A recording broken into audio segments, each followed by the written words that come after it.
Setiap tegukan jamu Ratmi adalah langkah menuju liang lahat. Selamat datang di Jagat Demit, membuka gerbang dunia tak kasat mata. Di sebuah kampung tua di pinggiran Yogyakarta, nama Mbak Ratmi sudah sangat akrab di telinga warga. Hampir setiap pagi, suara khas botol kaca yang beradu dari bakul gendongan di punggungnya selalu terdengar. Diiringi suaranya yang serak namun ramah memanggil-manggil, jamu. Jamu gendong, jamune, sehat, kuat, segar. Langkahnya pelan tapi pasti, menyusuri gang-gang sempit, melewati rumah-rumah joglo tua, hingga ke jalan utama yang ramai. Usianya sekitar 50 tahun, wajahnya keriput namun selalu tampak segar, tubuhnya ramping, kulitnya sawo matang, dan matanya sayu, seperti menyimpan banyak rahasia. Warga sudah terbiasa menyambutnya. Ibu-ibu rumah tangga keluar dari dapur membawa gelas kosong. Bapak-bapak duduk di kursi bambu depan rumah sambil menunggu. Bahkan beberapa penjual pasar yang kebetulan pulang lebih awal selalu menyempatkan diri membeli segelas jamu dari Ratmi. Ada yang memilih beras kencur, ada yang suka kunir asam, ada pula yang meminta campuran aneh yang hanya dimengerti oleh Ratmi. Satu hal yang membuat orang heran, botol-botol jamu yang ia bawa seolah tidak pernah habis. Pagi sampai siang, bahkan menjelang sore, Ratmi masih bisa melayani puluhan pembeli tanpa terlihat kelelahan. Botolnya selalu penuh, seakan ada tangan tak kasat mata yang mengisi ulang setiap kali berkurang. Mbak, jamune kok nggak entek-entek? Tuh, biasanya jamu gendong lain paling jam 10 wis entek, tanya seorang ibu suatu kali. Ratmi hanya tersenyum samar. Alhamdulillah, rezekingi. Boong, wong sing tuku akeh, tapi Gusti paring lancar. Jamune ora net kurang. Jawaban itu menenangkan. Tapi anehnya setiap kali Ratmi tersenyum, ada rasa dingin yang menjalari tengkuk. Seolah senyum itu tidak sepenuhnya manusiawi. Warga tak terlalu memikirkan. Bagi mereka yang penting jamunya enak dan membuat tubuh mereka terasa enteng. Anehnya lagi, jamu Ratmi tidak pernah basi. Biasanya jamu buatan orang lain hanya bertahan satu hari, keesokan harinya rasanya asam, baunya berubah, dan warnanya keruh. Tapi jamu Ratmi selalu segar. Bahkan ada yang menyimpan jamunya 2 atau 3 hari, tetap nikmat diminum. Semakin lama, pelanggan Ratmi semakin banyak. Bahkan ada yang rela menunggu berlama-lama di pinggir jalan demi segelas jamu dari tangannya. Mereka bilang setelah jamu Ratmi, tubuh terasa lebih bertenaga, sakit kepala hilang, pegal linu lenyap. Bahkan beberapa orang mengaku penyakit lamanya ikut sembuh. Ada yang dulunya sulit tidur jadi bisa tidur nyenyak. Ada yang punya penyakit mah jadi jarang kambuh. Ada pula bapak-bapak tua yang merasa gairah mudanya kembali muncul setelah rutin minum jamu Ratmi. Semuanya terdengar terlalu ajaib untuk ukuran jamu tradisional. Tapi siapa yang peduli? Mereka sudah kecanduan. Di balik semua itu, ada satu hal yang membuat bulu kuduk meremang bagi mereka yang jeli memperhatikan. Saat Ratmi menuangkan jamu ke dalam gelas, terkadang ada bau samar yang bukan berasal dari kunyit, beras, atau rempah-rempah biasa. Baunya lebih anyir, mirip darah yang sudah lama kering, bercampur dengan aroma tanah basah setelah hujan. Anehnya, bau itu hanya tercium sekilas, hilang begitu saja saat gelas diangkat ke bibir. Yang lebih janggal lagi, setiap kali seseorang minum jamu Ratmi, mereka selalu merasa seperti sedang dipandangi. Padahal Ratmi hanya berdiri di dekat mereka, menunggu uang dibayar. Namun tatapan matanya dalam, terlalu tajam, siala ia sedang menilai tubuh mereka, menimbang sesuatu yang tidak dimengerti. Pernah suatu kali, seorang pemuda kampung iseng mencoba menakar isi botol jamu Ratmi. Ia membeli 1 gelas besar, lalu diam-diam menghitung seberapa banyak berkurangnya cairan di botol. Anehnya, meski gelas sudah penuh, isi botol tetap tampak sama, tidak berkurang sedikit pun. Pemuda itu pucat, buru-buru menyerahkan uang, dan setelah hari itu ia tak pernah berani menanyakan lagi. Jamu Mbak Ratmi itu bikin nagih, begitu kata banyak orang. Tapi ada juga yang perlahan mulai takut. Beberapa pelanggan mengaku mengalami mimpi aneh setelah rutin minum jamu Ratmi. Mereka bermimpi berjalan di hutan gelap, mendengar suara botol berdenting, dan suara perempuan tua yang berbisik dari balik pepohonan. Ada pula yang merasa tubuh mereka lemas menjelang malam, Meski siangnya sehat-sehat saja, bibir pucat, wajah memucat, seakan ada sesuatu yang menyedot energi dari dalam tubuh mereka. Namun anehnya, esok paginya setelah kembali minum jamu Ratmi, tubuh mereka terasa segar lagi, seperti lingkaran setan yang membuat mereka tak bisa berhenti. Di sebuah sore yang muram, langit Yogya berwarna kelabu, hujan gerimis turun pelan. Ratmi tetap berjalan dengan gendongan jamunya, menyusuri gang yang becek. Warga masih menyambutnya, meski dengan payung di tangan. Saat ia berhenti di sebuah rumah, seorang nenek tua yang sakit-sakitan memanggilnya. "Ratmi, tolong paringi aku jamu. Beras kencur, badanku wis ora kuat." Ratmi mengangguk, menuangkan jamu ke gelas. Namun salah satu cucu nenek itu, seorang bocah kecil, tiba-tiba berteriak, "Ibu, ibu, kok jamune abang kayak getih?" Semua orang yang melihat kaget. Tapi saat menoleh, jamu itu terlihat normal, kuning kecoklatan seperti biasa. Ratmi pelan, bocah kiimajinasin kakehan. Nenek itu tetap meminum jamu tersebut dengan lahap. Anehnya, malam itu ia meninggal mendadak. Tubuhnya kurus kering dalam sekejap, seakan sesuatu menyedot isi hidupnya. Sejak saat itu, sebagian warga mulai merasa was-was. Tapi keesokan harinya, Ratmi tetap datang dengan senyum ramahnya, seolah tak ada yang terjadi. Botol-botol jamunya masih penuh, dan warga yang lain tetap antre membeli. Suara botol kaca beradu kembali terdengar, membawa rasa segar dan ketagihan yang tak bisa ditolak. Seiring waktu, nama Ratmi semakin dikenal. Dari kampung ke kampung, ia selalu disambut dengan antusias. Tidak hanya ibu-ibu rumah tangga, bahkan bapak-bapak pekerja kasar, tukang becak, hingga pedagang pasar mulai rutin minum jamunya. Banyak dari mereka merasa tubuh lebih sehat, lebih kuat, tidak gampang sakit, dan stamina seperti kembali muda. Bahkan ada yang sudah lama menderita penyakit menahun, mendadak merasa sembuh setelah rutin membeli jamu Ratmi. Seolah jamu itu membawa keajaiban yang tak pernah diberikan jamu gendong lainnya. Namun, di balik rasa segar yang membuat ketagihan itu, perlahan muncul gejala-gejala aneh yang tidak bisa dijelaskan. Salah satu pelanggan setia Ratmi adalah Pak Darto, seorang pria berusia 60-an yang setiap pagi selalu membeli jamu beras kencur. Ia merasa jamu Ratmi bisa menghilangkan pegal-pegal di tubuhnya dan membuatnya bertenaga saat bekerja di ladang. Tetapi beberapa minggu terakhir, istrinya, Bu Darmi, sering mengeluh bahwa suaminya berubah. Setiap malam, tubuh Pak Darto tiba-tiba lemas. Wajahnya pucat pasi, seperti orang kekurangan darah. Bahkan nafasnya pendek, seakan-akan ada sesuatu yang menindih dadanya. Anehnya, saat pagi tiba dan ia kembali membeli jamu Ratmi, semua keluhannya hilang. Tubuhnya kembali segar, dan wajahnya berseri-seri. Bu Darmi bingung sekaligus takut, tetapi suaminya malah berkata dengan keras kepala, "Ora opo-opo, jamune Mbak Ratmi kising ngegawe aku urip maneh. Yen aku orang ngombe awake, iki risane Arab mati." Ketergantungan itu juga dialami banyak pelanggan lain. Ada seorang pemuda tukang ojek bernama Roni, yang setiap sore membeli jamu kunir asam. Ia dulu sering sakit perut dan mah, tapi sejak minum jamu Ratmi, keluhannya hilang total. Namun belakangan, matanya selalu sembab karena ia tak bisa tidur. Hampir setiap malam, Roni bermimpi berada di sebuah hutan gelap, berjalan tanpa arah. Dalam mimpinya, ia selalu mendengar suara botol kaca beradu, diikuti bisikan lirih seorang perempuan tua yang berkata, Ayo bali maneh, ngombe maneh." Roni sering terbangun dengan tubuh basah kuyup oleh keringat. Tapi yang paling menyerah, kadang-kadang ia terbangun sambil mendapati bibirnya basah oleh cairan berwarna kecoklatan yang rasanya persis seperti jamu Ratmi.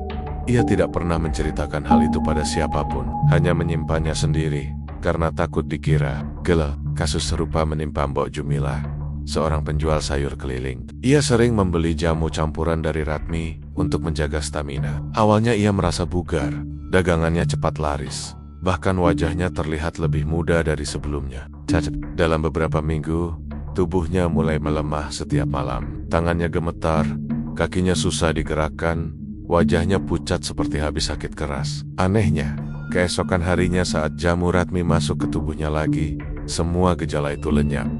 Jumilah pun tak peduli pada keanehan itu. Yang penting, ia bisa tetap bekerja. Pokoke aku kudu ngombe jamu Mbak Ratmi saben dina. Nenek ora rasane awak iki entek nyawane, katanya pada seorang tetangga. Lama-lama, beberapa warga lain mulai memperhatikan pola aneh ini. Mereka menyadari bahwa pelanggan Ratmi yang setia minum jamunya justru terlihat semakin tergantung. Bahkan, seperti tidak bisa hidup tanpanya. Lebih mengerikan lagi, beberapa orang mulai mengalami hal-hal supranatural setelah sering minum jamu Ratmi. Ada yang melihat bayangan hitam duduk di pojok kamar setiap malam. Ada yang mendengar suara langkah kaki mengelilingi rumah. Padahal saat dilihat keluar, tidak ada siapa-siapa. Bahkan seorang anak kecil pernah menangis ketakutan karena ia melihat ibunya yang sering minum jamu Ratmi tidur dengan mata terbuka, menatap kosong ke langit-langit, sementara bibirnya terus bergerak, seperti sedang melafalkan sesuatu. Semakin lama semakin jelas bahwa jamu Ratmi tidak hanya sekadar ramuan herbal biasa. Rasanya memang menyehatkan, tapi seolah ada harga yang harus dibayar. Banyak pelanggan yang wajahnya menjadi semakin pucat, tubuhnya semakin kurus, dan napas mereka berat jika malam tiba. Mereka seperti kehilangan energi kehidupan, tetapi anehnya selalu kembali segar setelah minum jamu Ratmi lagi. Suatu sore langit Yogyakarta mendung pekat. Udara panas bercampur dengan aroma hujan yang menggantung. Ratmi berjalan seperti biasa dengan gendongannya. Suara botol kaca beradu di punggungnya terdengar nyaring, menggema di ganggang kampung. Saat ia berhenti di rumah Pak Darto, tampak beberapa tetangga sudah berkumpul. Pak Darto terlihat duduk di kursi bambu dengan wajah yang sangat pucat. Bibirnya kering, matanya sayu. Namun begitu Ratmi datang, ia seperti mendapat tenaga baru, langsung bangkit dengan semangat. "Mbak Ratmi, kulo tumbas jamu, sek gelas gede."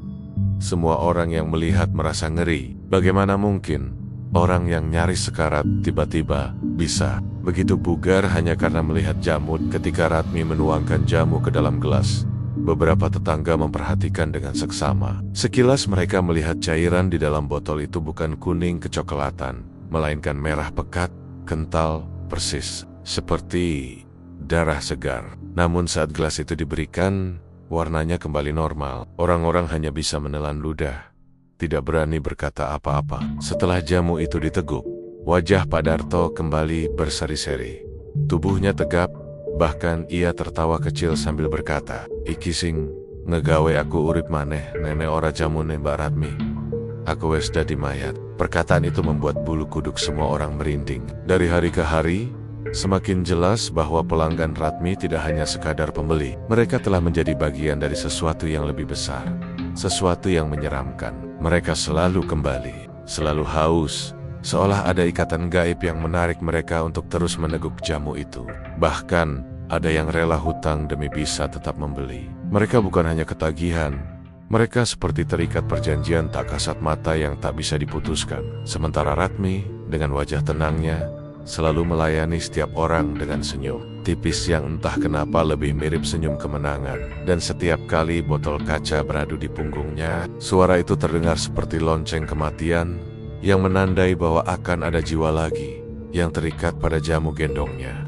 Rasa penasaran warga terhadap jamu Ratmi semakin menjadi-jadi. Semakin banyak pelanggan yang jatuh sakit dengan gejala aneh. Semakin banyak pula yang mulai mempertanyakan asal-usul ramuan itu. Bagaimana mungkin jamu bisa begitu ampuh?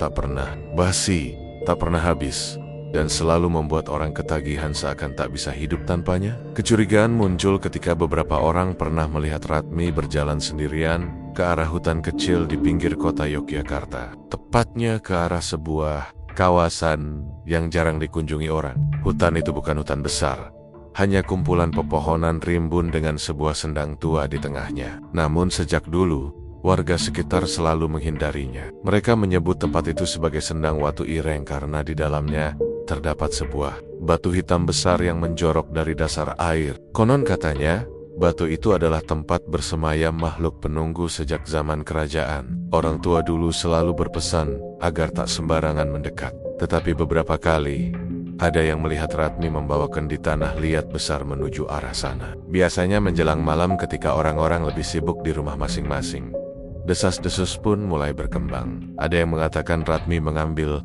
air dari sendang itu untuk campuran jamunya. Namun tidak ada yang berani memastikan, sebab siapa yang mau nekat mengikuti jejaknya ke tempat wingit seperti itu. Hingga suatu malam, seorang pemuda bernama Seno, yang sudah lama curiga, memberanikan diri membuntuti Ratmi. Ia merasa ada yang tidak beres, karena ibunya sendiri mengalami ketergantungan aneh pada jamu Ratmi. Ibunya selalu lemas jika tak minum jamu itu, dan wajahnya kian hari semakin pucat. Seno marah sekaligus takut, tapi ia butuh jawaban. Malam itu, saat bulan separuh menggantung redup di langit, ia mengikuti langkah Ratmi dari kejauhan.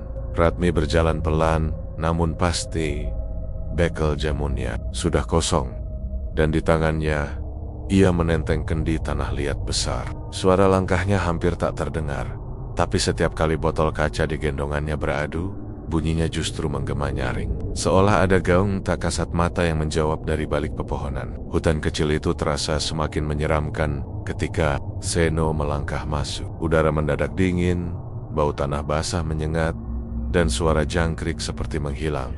Yang terdengar hanyalah suara gesekan kain jarik Ratmi dan bunyi kendi tanah liat yang sesekali beradu dengan pinggangnya. Seno menahan napas saat Ratmi berhenti di tepi sendang. Air sendang itu hitam pekat. Permukaannya tenang meski angin berhembus kencang. Batu hitam besar menjulang di tengahnya, licin berlumut, seolah memang bukan batu biasa. Ratmi menunduk, meletakkan kendi di tepi air, lalu mulai berbisik. Suaranya lirih, seperti melantunkan mantra dalam bahasa Jawa kuno yang tak dimengerti. Seno, tubuhnya bergoyang pelan ke kiri dan kanan. Tangannya menyentuh permukaan air. Dan saat itu, terjadi sesuatu yang membuat darah Seno berdesir dingin. Permukaan air sendang yang tadinya tenang, mendadak beria, membentuk pusaran kecil tepat di depan Ratmi. Dari dalam pusaran itu muncul gelambang-gelambang besar.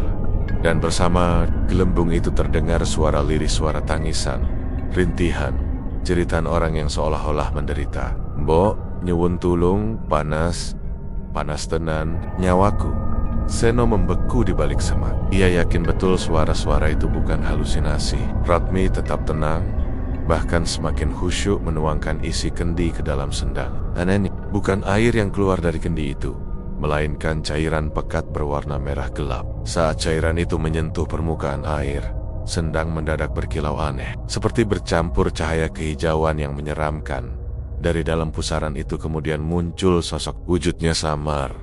Tubuhnya menyerupai perempuan tua dengan kulit penuh sisik, dan rambut panjang basah menempel di wajahnya. Matanya merah menyala, mulutnya ternganga memperlihatkan gigi tajam yang berlapis-lapis. Suara yang keluar dari mulutnya bukan bahasa manusia, melainkan serangkaian desis bercampur geraman. Namun entah bagaimana, Ratmi mengangguk-angguk paham, seolah mereka sedang bercakap-cakap. Seno hampir menjerit, tapi tangannya segera menutup mulut. Ia hanya bisa menyaksikan dengan tubuh gemetar ketika sosok menyeramkan itu mengangkat tangannya dan menyentuh kendi Ratmi.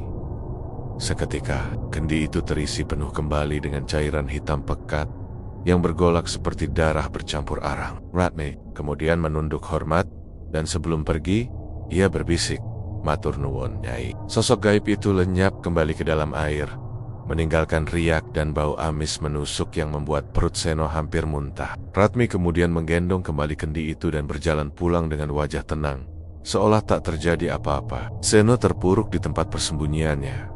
Tubuhnya menggigil, otaknya menolak percaya pada apa yang baru saja ia lihat. Nemaun matanya, tak mungkin salah. Jamu yang setiap hari diminum ibunya ternyata berasal dari cairan terlarang yang diberikan makhluk gaib penghuni sendang wingit itu.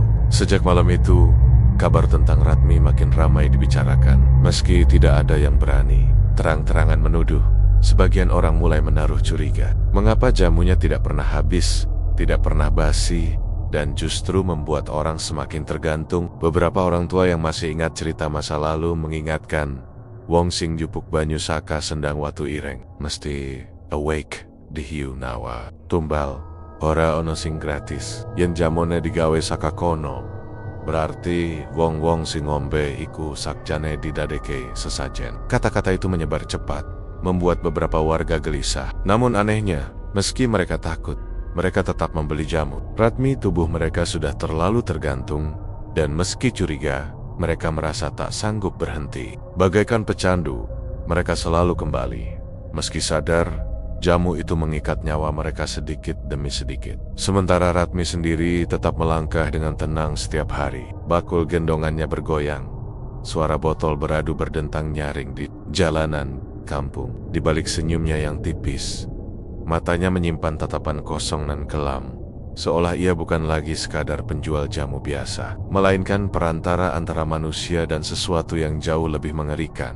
Bertahun-tahun sebelum jamunya terkenal, Ratmi hanyalah penjual jamu gendong biasa. Setiap pagi ia berjalan keliling kampung dengan botol-botol berisi ramuan kunyit, beras kencur, temulawak, dan sambiloto.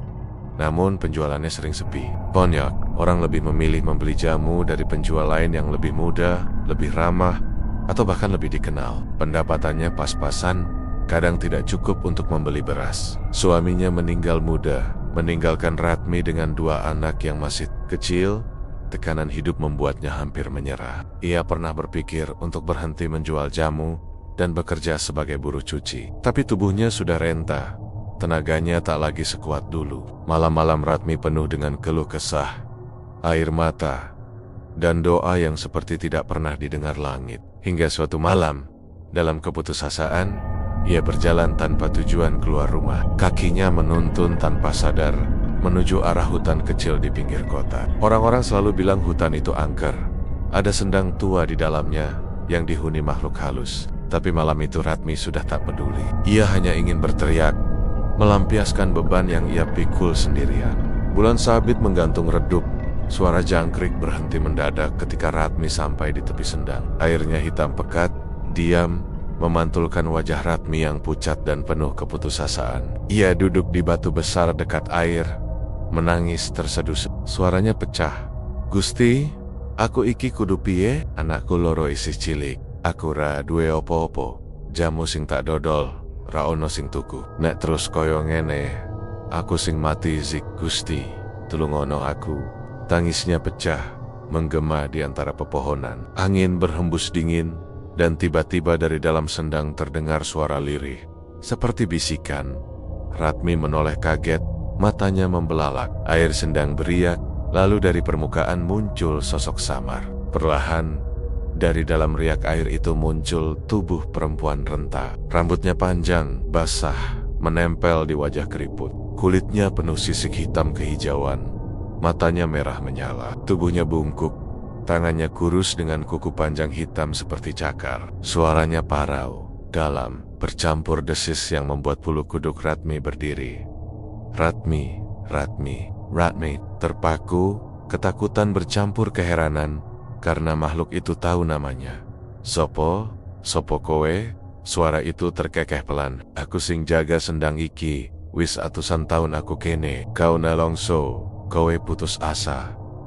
Aku krungu tangisanmu." Ratmi menggigil, namun makhluk itu mendekat, menatap tajam. "Kowe butuh pitulungan. Aku aiso maringi rejeki, aiso ngegawe jamumu ora ono tandingane. Wong-wong bakal rebutan tuku, jamumu ora bakal entek, ora bakal basi, anake bakal warek, uripmu bakal tentrem."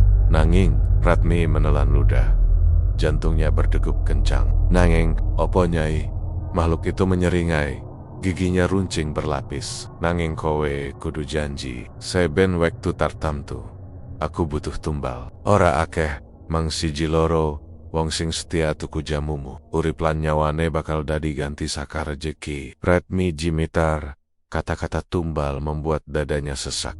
"Tumbal? Maksudnya kowe nyuwun aku mateni wong-wong?" Makhluk itu menggeleng pelan. "Ora perlu tangane kowe. Wong-wong sing setia minum jamumu bakal dadi tumbal kanthi dhewe. Awakmu mung kudu neruske ngedol jamu lan ngijini nyawane dicokot. Kowe mung dadi perantara." Ratmi terdiam lama, hatinya berperang.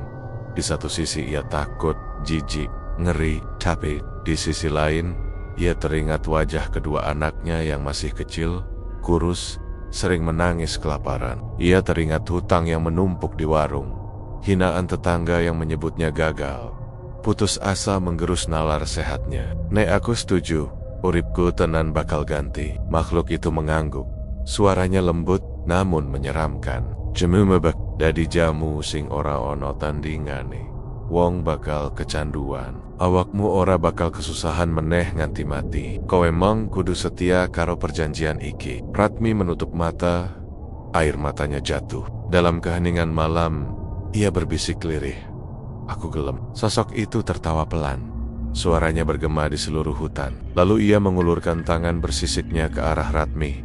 Dengan gemetar, Ratmi menjabat tangan itu. Seketika hawa dingin menyelimuti tubuhnya. Jantungnya berdetak tak karuan. Dari dalam sendang, terdengar suara-suara rintihan, jeritan, seakan-akan ribuan jiwa terperangkap di sana. Ratmi hampir pingsan, tapi genggaman makhluk itu terlalu kuat. Perjanjianku wis diikat. Wait what? Saiki. Jamu muda di jamu saka sendang iki, akeh sing bakal seneng, nanging saben nyawane iku dari tebusan kanggo rezekimu. Sejak malam itu, hidup Ratmi berubah. Keesokan harinya, saat ia membuat jamu, botol-botolnya selalu penuh meski sudah dituang berkali-kali. Rasanya jauh lebih segar daripada jamu sebelumnya, aromanya lebih kuat, warnanya lebih menarik. Orang-orang yang mencoba langsung jatuh hati, ketagihan, bahkan mengkari-kari Ratmi jika ia terlambat datang. Perlahan tapi pasti, Ratmi tak pernah lagi sepi pembeli. Kehidupannya berubah drastis. Ia bisa membeli beras setiap hari. Anak-anaknya tidak kelaparan. Dan ia mulai dikenal sebagai penjual jamu gendong yang paling dicari di kampung-kampung. Namun perubahan itu datang dengan harga. Beberapa bulan setelah perjanjian, pelanggan setia pertama Ratmi tiba-tiba jatuh sakit. Wajahnya pucat, tubuhnya lemah, lalu meninggal mendadak. Tidak ada yang mengira penyebabnya, tapi Ratmi tahu dalam hatinya bahwa tumbal pertama sudah diambil. Ia menangis dalam diam, tapi tak bisa mundur. Perjanjian sudah diikat, dan sejak saat itu, setiap beberapa bulan sekali, selalu ada 1 atau 2 pelanggan setia yang mendadak jatuh sakit misterius, lalu meninggal. Sementara jamu Ratmi makin laris, hidupnya makin mapan, dan ia makin terikat dengan makhluk penunggu sendang itu. Ratmi semakin dikenal di kampung-kampung Yogyakarta. Suara khasnya saat berkeliling dengan gendongan botol jamu selalu disambut warga. Jamu segar, sehat, kuat, awet muda. Teriakannya seakan membawa aura magis. Botol-botol di punggungnya tak pernah kosong. Meski sudah ratusan gelas dituang, selalu ada lagi yang bisa disajikan. Warga yang pernah mencicipi jamunya hampir selalu ketagihan. Rasanya memang berbeda. Ada kesegaran yang membuat tubuh seakan ringan. Ada rasa hangat yang membuat sendi longgar. Ada aroma yang menenangkan jiwa. Tapi di balik kenikmatan itu, ada harga mengerikan yang tak semua orang tahu. Syarat pesugihan dari penunggu sendang itu bukan main-main. Ratmi sudah tahu, sejak pertama kali perjanjian dibuat, bahwa ada harga yang harus dibayar. Tumbal manusia. Perempuan bersisik yang ia temui di sendang itu tak pernah datang menagih dengan suara keras, tapi tanda-tandanya selalu jelas. Malam-malam tertentu Ratmi bermimpi bertemu perempuan itu. Rambutnya panjang berlumut, tubuhnya penuh sisik hijau kecoklatan, matanya menyala bagai bara di kedalaman air. Dalam mimpi itu, perempuan itu hanya berbisik, "Waktunya Ratmi, waktunya memberi makan." Setelah mimpi itu, Ratmi tahu sudah saatnya ada yang harus dipersembahkan. Ia tidak pernah memilih secara sembarangan. Entah mengapa tambul selalu datang dari para pelanggan setia, orang-orang yang tidak hanya sekali membeli, tapi rutin. Orang-orang yang dengan ikhlas menunggu di depan rumah setiap kali mendengar suara jamu mendekat. Orang-orang yang tanpa sadar telah menyerahkan tubuhnya pada kuasa jamu Ratmi. Beberapa bulan lalu, ada seorang bapak bernama Suroto, pedagang sayur yang rajin membeli jamu Ratmi setiap pagi sebelum berangkat ke pasar. Tubuhnya sehat. Bahkan, orang-orang kagum karena meski usianya sudah lebih dari 50 tahun, ia masih bugar dan jarang sakit. Tapi suatu malam, tiba-tiba, ia jatuh sakit. Tubuhnya meriang, wajahnya pucat, napasnya tersengal-sengal. Dalam waktu kurang dari 3 hari, tubuh Suroto mengering seperti daun layu. Tulangnya menonjol, kulitnya kusam, matanya cekung seolah seluruh darah disedot habis. Tak ada dokter yang bisa menjelaskan penyakitnya. Lebih aneh lagi, beberapa hari setelah pemakamannya, Istri Suroto bersumpah pernah melihat suaminya duduk di kursi bambu depan rumah. Persis di jam yang biasa ia menunggu jamu Ratmi lewat. Senyum Suroto tampak kosong, matanya sayu, dan di pangkuannya tergenggam sebuah gelas tanah liat berisi cairan berwarna coklat pekat. Saat istri Suroto menjerit, sosok itu lenyap begitu saja. Sejak itu, keluarga Suroto dihantui mimpi buruk yang sama. Melihat Suroto menyeruput jamu sambil darah menetes dari bibirnya. Kematian aneh tak berhenti di situ. Beberapa bulan kemudian giliran Bu Sumirah, janda paruh baya yang hampir tiap sore membeli jamu untuk meredakan pegalinu. Tubuhnya sempat sehat kembali, wajahnya segar seperti muda lagi. Tapi ketika tiba waktunya, Bu Sumirah jatuh pingsan di dapur dan tak pernah bangun lagi. Tubuh Niakoku, kulitnya menghitam, bibirnya pika-pika, seolah air hidupnya tersedot habis. Saat pemakaman berlangsung, beberapa warga yang ikut melayat mengaku melihat bayangan Bu Sumirah berjalan di belakang Ratmi yang masih saja berjualan jamu dengan wajah datar. Semakin lama, warga mulai bergosip. Mereka menyadari pola yang sama. Pelanggan setia Ratmi memang tampak sehat luar biasa di awal, tapi justru berakhir mengenaskan. Namun gosip itu hanya berputar di belakang. Tak ada yang berani menegur langsung. Jamu Ratmi terlalu ampuh dan ketekuten. Bercampur kebutuhan membuat orang tetap membeli. Lebih baik memejamkan mata, pikir mereka, daripada kehilangan kesempatan merasakan manfaat jamu yang seakan ajaib itu. Ratmi sendiri setiap kali ada korban tumbal, ia pura-pura bersedih di depan. Woga, ia datang melayat, bahkan terkadang ikut menangis. Tapi jauh di lubuk hatinya, ia tahu itu harga yang harus dibayar. Malam-malam tertentu ia kembali mendatangi sendang di hutan kecil. Kendi tanah liat besar di bawahnya. Dan saat ia menuangkan jamu ke dalam air sendang, muncul wajah-wajah para tumbal di permukaan air, memandangnya dengan mata kosong. Mereka tidak marah, tidak tersenyum, hanya memandang dengan tatapan yang menusuk hati. Ratmi menggigil, tapi ia tak punya jalan kembali. Maafkan aku. Maafkan aku, bisiknya berulang. Namun sosok perempuan bersisik itu selalu muncul dari balik kabut, mengulurkan tangan bersisik dingin, lalu berbisik lagi, kau memilih jalan ini. Ratmi, kau harus terus memberi makan. Ketakutan Ratmi semakin menjadi ketika ia mulai mendengar suara-suara aneh di sekitar rumahnya. Suara langkah kaki yang mengikuti meski jalan sepi, bisikan lirih saat ia hendak tidur, dan kadang terdengar suara ketukan di jendela saat tengah malam. Ketika ia menoleh, tak ada siapapun, hanya bayangan samar seperti sosok pelanggannya yang sudah mati, berdiri sebentar lalu hilang. Namun, meski teror itu menghantuinya, Ratmi tetap bertahan. Hasil dagangannya selalu laris, hidupnya terjamin, rumahnya diperbaiki, anak-anaknya bisa sekolah. Baginya, semua itu adalah alasan untuk terus menjalani perjanjian. Ia mencoba menenangkan hatinya dengan berkata, ini sudah jalan hidupku. Mereka yang jadi tumbal hanyalah bagian dari takdir. Tapi jauh di dalam, ketakutan itu tumbuh makin besar. Dan kampung itu pun semakin dicekam keganjilan. Tiap kali ada orang meninggal mendadak, warga mulai saling pandang, saling bisik. Lalu mata mereka diam-diam melirik ke arah Ratmi yang lewat dengan gendongan botol jamu di punggungnya. Suara khasnya masih terdengar sama. Jamu, jamu, segar. Tapi kini, suara itu tak lagi menenangkan, melainkan seperti dentang lonceng kematian yang menandai akan ada tumbal berikutnya. Suasana kampung yang biasanya hangat, perlahan berubah mencekam semenjak keanehan demi keanehan menyelimuti sosok Ratmi, si penjual jamu gendong. Awalnya, tidak ada yang berani bersuara terang-terangan. Semua orang masih menyimpan rasa segan, juga ketakutan tersendiri. Sebab Ratmi sudah seperti bagian dari kehidupan sehari-hari. Hampir tiap pagi, suara langkahnya terdengar. Dengan botol-botol jamu berderak di dalam bakul gendongan, menyanyikan nada lirih khas penjual jamu. Jamu, jamu gendong, yang meresap ke telinga warga. Namun semakin hari, semakin banyak yang tidak bisa menutup mata atas fakta aneh yang mereka saksikan. Salah satu warga bernama Pak Darno, lelaki tua yang tinggal tak jauh dari jalan utama kampung, bersumpah pernah melihat sesuatu yang membuat bulu kuduknya berdiri.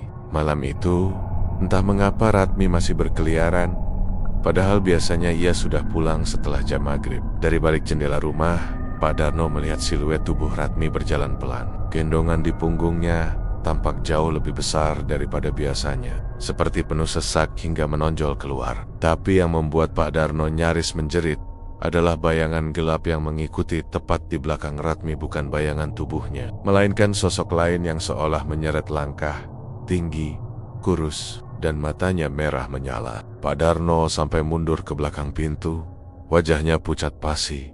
Keesokan paginya ia ingin menceritakan kepada tetangga, tapi lidahnya keluh. Baru ketika kabar kematian seorang pelanggan setia jamu Ratmi, yakni Bu Partini, tersiar luas, barulah ia berani membuka mulut. Bu Partini dikenal sangat rajin membeli jamu Ratmi, bahkan hampir setiap hari. Anehnya, hanya dalam waktu seminggu, tubuhnya mengering, kulitnya keriput seperti orang lanjut usia, padahal umurnya belum genap 50 tahun. Setelah meninggal, beberapa warga mengaku mendengar suara ketukan di dinding rumah mereka pada malam hari, suara yang mirip dengan botol-botol kaca beradu di dalam bakul. Desas-desus pun menyebar cepat. Para ibu-ibu yang biasanya antusias menyambut Ratmi mulai ragu untuk membeli lagi. Mereka membicarakan di belakang, menyambung cerita dari mulut ke mulut. Ada yang mengatakan Ratmi memakai penglaris gaib, ada yang bilang jamunya dicampur darah, dan ada pula yang bersumpah melihat sosok Bu Partini yang sudah mati berdiri di sudut jalan saat Ratmi lewat, seolah ikut menemaninya. Warga kampung mulai gelisah, namun belum ada yang berani menegur Ratmi langsung. Aura yang mengelilingi perempuan paruh baya itu semakin menyeramkan. Senyumnya tetap sama, ramah dan tenang, tapi tatapan matanya tajam menusuk, membuat siapapun yang mencoba menatap balik merasa ciut.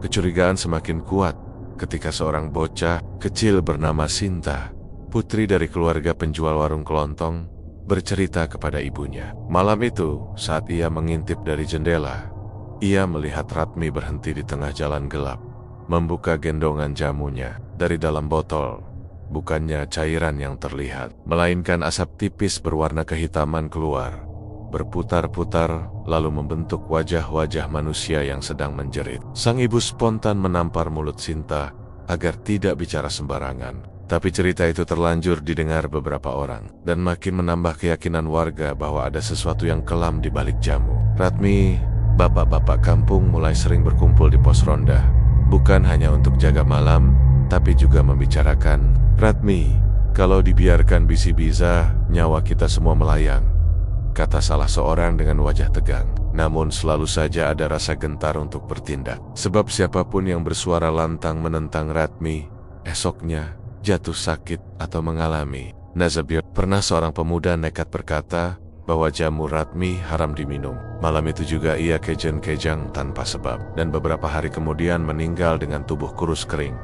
Sejak itu, banyak warga memilih diam dan hanya saling melempar pandang penuh curiga saat Ratmi melintas. Anehnya, meski gosip semakin liar, dagangan Ratmi tetap saja laris. Orang-orang yang sudah terlanjur ketagihan jamunya tidak bisa berhenti, meski tahu risiko. Tubuh mereka memang terasa lebih kuat di siang hari, tapi semakin kurus dan pucat pada malamnya.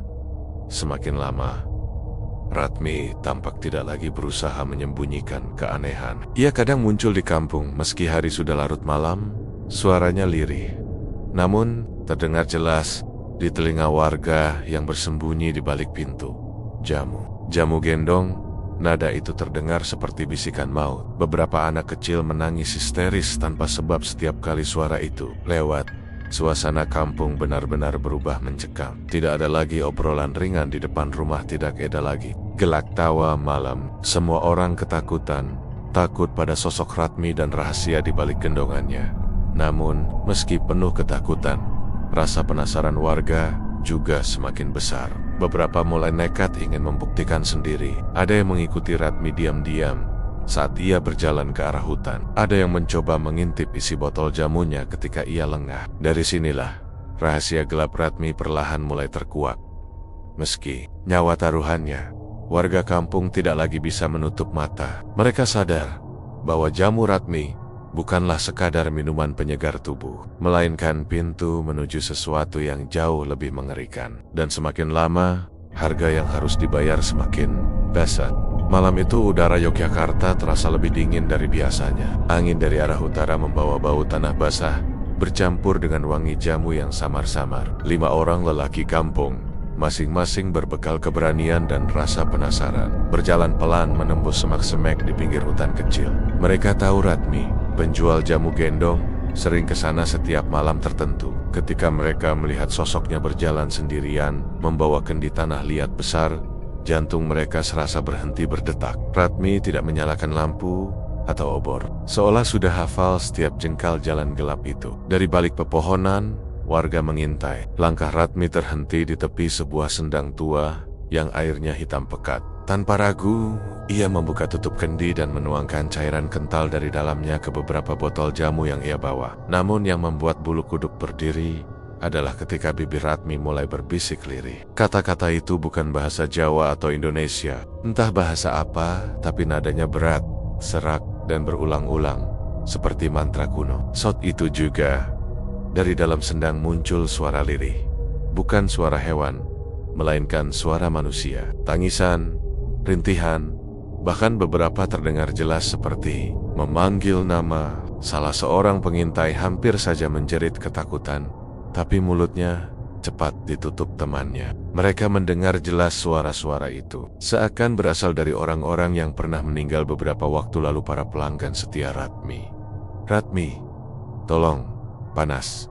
Jangan serahkan aku. Suara itu menyerupai suara Pak Wiryo, tetangga. Mereka yang baru meninggal sebulan lalu setelah tubuhnya mendadak kurus kering. Warga yang mendengarnya saling berpandangan, wajah pucat pasi. Rasa takut menjalari tubuh mereka, namun rasa penasaran menahan langkah. Ratmi lalu menunduk dalam-dalam, meneteskan sesuatu dari jarinya ke permukaan air. Tercium bau amis menusuk hidung, mirip darah. Air sendang mendidih perlahan, dan dari dasar air muncul bayangan hitam besar, seperti sosok perempuan tua dengan tubuh bersisik, mata merah menyala. Sosok itu tak sepenuhnya keluar, hanya separuh badan yang terlihat. Warga yang mengintai hampir tak bisa menahan diri.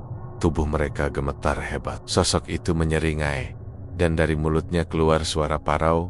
Kau sudah membawa tumbal baru, Ratmi? Ratmi mengangguk dengan patuh. Suaranya pelan namun jelas. Besok, satu dari mereka yang rajin minum jamu akan aku serahkan padamu. Ambil darahnya, ambil raganya, asal daganganku tetap laris. Sosok bersisik itu mengeluarkan suara tawa panjang, berat, bercampur dengan suara-suara tangisan dari dasar sendang, seperti puluhan arwah tersiksa yang ikut terjebak di sana. Tiba-tiba, salah seorang pengintai tanpa sengaja menginjak ranting kering.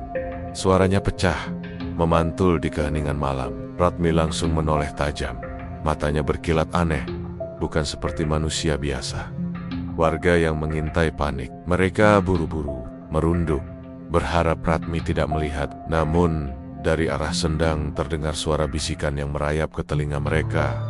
Ada yang mengintai. Suara itu seperti bergema langsung di dalam kepala. Salah satu warga, pemuda bernama Jatmiko, tiba-tiba merasa dadanya sesak, nafasnya tersengal, dan matanya membelalak. Ia melihat bayangan tangan hitam keluar dari sendang, meraih ke arahnya. Teman-temannya segera menarik tubuh Jatmiko, menutup mulutnya agar tak berteriak, tapi wajahnya memucat, keringat dingin memucur deras. Sementara itu, Ratmi melangkah perlahan, menoleh ke arah pepohonan tempat mereka bersembunyi. Mulutnya menyeringai, tapi anehnya ia tidak mendekat. Seolah-olah ia tahu ada yang mengintai, tapi tidak bisa langsung menyentuh. Pergi, atau kalian ikut jadi tumbal.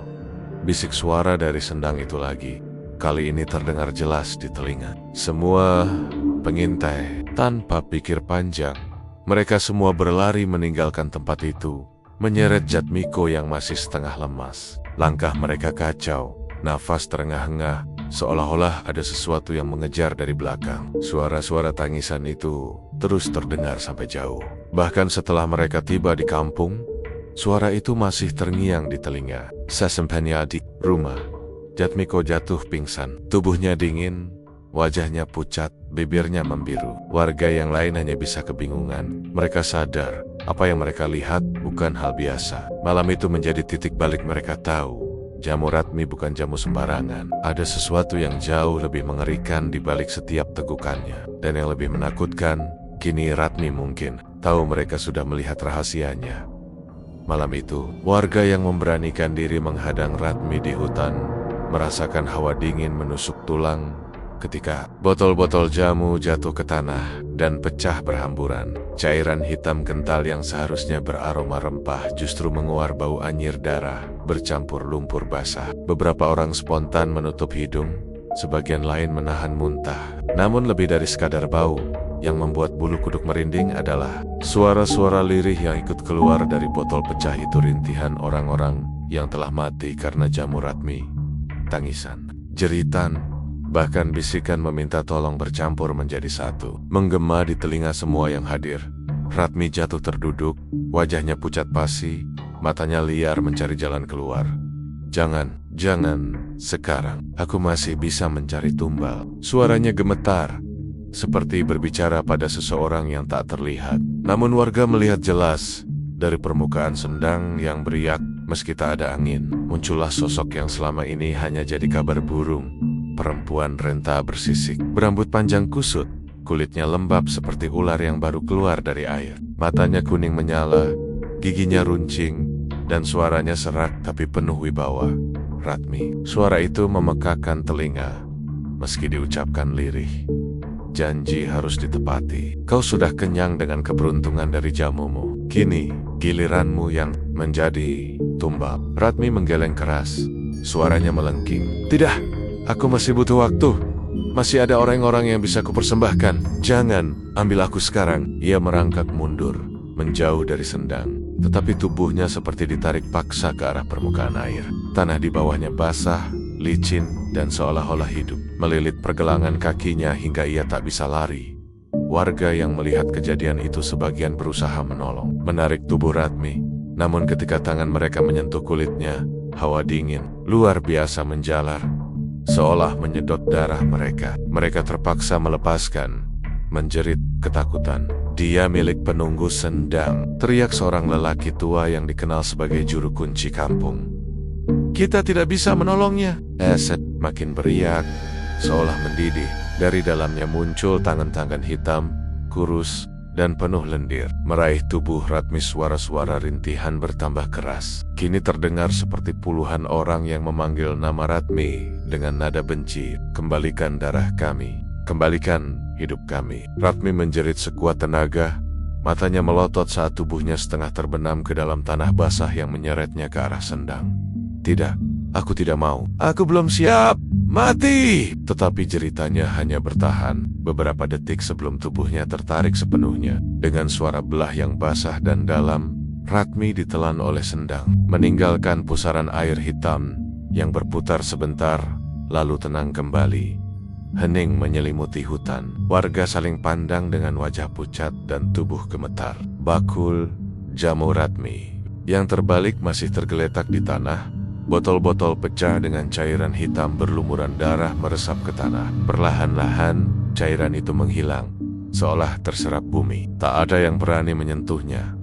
Sejak malam itu, tak ada lagi yang melihat Ratmi berkeliling menjajakan jamu gendong. Namun, beberapa warga mengaku masih mendengar suara langkah sandal, jepit, dan bunyi botol beradu di malam hari. Melah hati geng-geng kecil kampung. Aroma jamu yang aneh kadang tercium, menyelinap masuk ke rumah warga tanpa ada seorang pun yang lewat. Dan yang paling menyeramkan, setiap kali seseorang mencoba mencari jamu serupa di pasar atau dari penjual lain, mereka selalu bermimpi buruk. Melihat Ratmi dengan tubuh basah, rambutnya menutupi wajah, mengulurkan kendi tanah liat sambil berbisik, "Minumlah jamu terakhirku."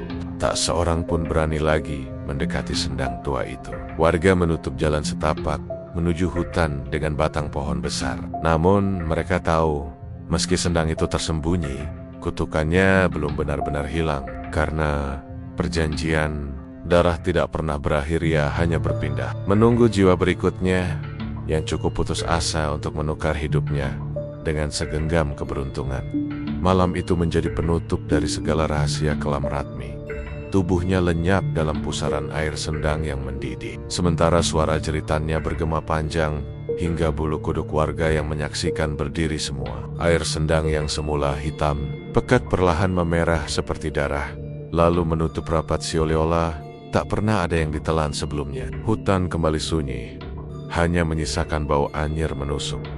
Sejak kejadian itu, kehidupan di kampung tak pernah benar-benar kembali normal. Warung-warung jamu gendong lain pun merasakan dampaknya. Para pembeli menjadi was-was, takut jika jamu yang mereka minum ternyata menyimpan kutukan. Namun, yang paling menyeramkan bukanlah hilangnya Ratmi, melainkan gangguan yang datang setelahnya. Beberapa warga yang dulu pernah rutin membeli jamu Ratmi mulai merasakan hal-hal aneh. Mereka sering mendengar suara botol beradu di depan rumah menjelang tengah malam. Jika berani membuka pintu, tak ada seorang pun di luar, hanya aroma jamu segar yang begitu kuat membuat kepala pening dan perut mual. Ada juga yang bersaksi melihat sosok perempuan paruh baya dengan bakul di punggungnya berjalan pelan di ujung gang. Jika dipanggil, sosok itu menoleh, tetapi wajahnya bukan lagi Ratmi melainkan wajah pucat keabuan, dengan mata kosong seolah habis terkuras dari dalam.